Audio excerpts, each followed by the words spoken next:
Alright guys, welcome to RC Mojo. This week we've got a little bit of filler as I've not really done anything RC related of note this week. So here we have your classic 6-cell NiMi battery pack. The size and shape hasn't greatly changed in a long time. Before NiMi it was NiCad, which again were more or less the same size. This is a 7-cell, but you get the idea.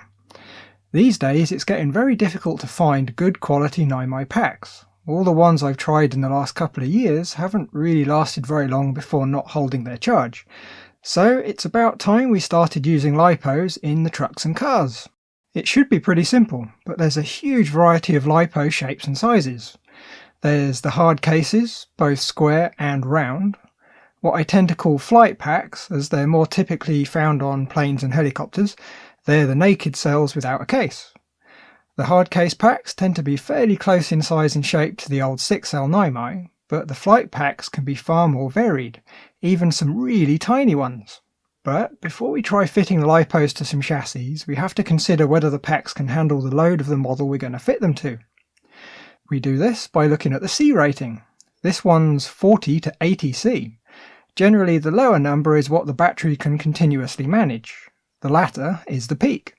C is the capacity of the battery, which is 4.2 amp hour or 4200 milliamp hour. All we do is multiply 40 by 4200, which gets us 168,000.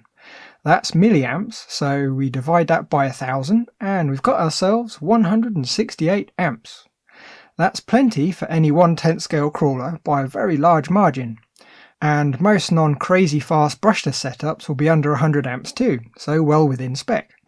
As long as there's a good overhead and the cells are properly charged and stored, they should last for a very long time. Another example, this time it's 60 C and 5 amp hour, so that gets us 300 amps, quite a bit more. The square hardcase packs have room for bigger cells with better specs. Then we have all the cheap naked flight packs, and this one's only 20 C. But still 5 amp hour, and from that we get 100 amps. It might be quite a bit less than the other packs, but consider I use a 45 amp speed control on the MC8. Its temperature barely gets above ambient, so it's going to be running at well under the 45 amps the ESC can handle. Let's say 30 amps tops. That's still under a third of what the battery can output continuously. A good setup that should last for a long time. The MC8 though has the advantage of having lots of space for the battery. On most models, especially Tamiya, things can get a bit limited. Okay, first we've got an M06. This has got a nice battery strap to hold the battery in. A NiMi pack fits in very easily. If anything, it's a little bit loose in there. That's because the chassis is designed to fit a square LiPo pack. They're just ever so slightly bigger than the old NiMis, but they fit perfectly in the chassis, just like it was meant to be there. Because the battery is well protected in there, you could also quite happily save some pennies with a suitably sized flight pack. You just need to pay attention to the dimensions and the C rating. Okay, now you've got a slightly older kit, the Tamiya TT01. Again, we've got a nice tray for the battery to sit in, with a strap to keep it in. The NiMi sits very neatly in place. This time it's quite a snug fit. The square LiPo does kind of fit in there, but it won't go all the way to the bottom of the chassis, which means the strap won't fit. That's because the tray has some little curved gussets that fit the NiMi, but get in the way of the square pack. Now I've not tried it myself, but apparently if you Dremel out the gussets, a square pack will fit. The obvious solution is to use a round LiPo pack. It should fit right in, or so you'd think. It certainly sits in the chassis okay. This time though, the lug on the strap hits the battery. That's because despite the looks, the round LiPo is actually quite a lot longer than the NiMi pack. It might work if you cut the lug off, but it's far from ideal. Okay, next we've got an even older kit, the Midnight Pumpkin. The NiMi of course fits right in there with space to spare, and the hinge strap closes right up. The square LiPo won't fit at all as the hole isn't square, so again we're back to the round LiPo. It slots in nicely, but much like the TT01, the strap won't close. Not even close. There might be some flight packs that will fit, but the battery hangs out of the chassis, making it vulnerable. But we'll get to that detail in a couple of minutes. The moral of the story is to check the dimensions of the battery, and if possible, see if you can find someone on some forums with the same model who runs LiPos, and then get the same battery packs. Another variation on the fitting issue are chassis like the Ansman DNA. It's got a door at the bottom of the chassis, which makes swapping the battery packs nice and simple without having to remove the body. A 9mm pack slots right in, of course, with plenty of space at the ends to stow the wiring. The square pack fits in quite nicely. It's a bit snug, but the chassis is definitely designed for LiPos. This time though, because the wires come out of the top of the battery pack, there's nowhere for them to go. But I think if we were to cut the webs above the battery, it would probably work. The round LiPo drops straight in, and despite it being a little bit longer than the 9mm, I reckon we could easily get the wires up into position.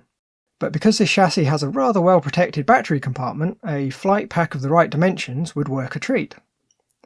Okay, the last chassis for today, the MF01X. It's a modern chassis with a nice square hole for the battery. The 9mm of course slides right in, and in fact it needs a little bit of foam padding to stop it floating around in there.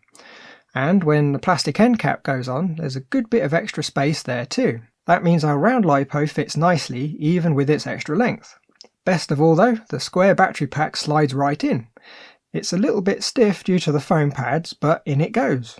The end cap even fits too. The chassis also demonstrates why we want to use a hard case pack on most RC cars and trucks. The pack is extremely vulnerable down there. It would get hit by rocks and possibly even rub the road. In a high-speed crash, it could potentially be quite catastrophic. So I suppose from this video we can gather that most LiPos sold for cars and trucks will be able to handle the current, especially on the scale trucks. Modern chassis designed to work with LiPos are pretty much a straight install. Older chassis designed with 9mm in mind can be a bit of a faff, and round LiPo packs aren't always the answer for fitting LiPos to the older ones. There's just one more thing I think. If your ESC doesn't have a LiPo cutoff, you're going to need an extra little widget. Now this isn't the best example, as the X-Car 45 brush that's in there does have a LiPo mode, but I just can't figure out how to enable it. So what we're going to use is a LiPo monitor or alarm. They don't cost all that much, most are £2 or £3. They simply plug into the balance lead. You can see the two green LEDs on this one that show the board thinks it's got a 2-cell LiPo attached, which it does. When the voltage gets low, it will give a few warning beeps, and when it goes critical, it will keep beeping until you disconnect the battery. We do this because LiPos are very susceptible to over-discharging. It doesn't take much to ruin a pack. The little monitors make sure you know when to stop. Well, I think that's enough rambling about LiPos. Next week we should have a nice outdoors video, but a little bit different to the usual ones on this channel. In the meantime though, thanks for watching, like if you liked, subscribe if you haven't, and by all means leave a comment making your case for the best biscuit or cookie. Bye guys!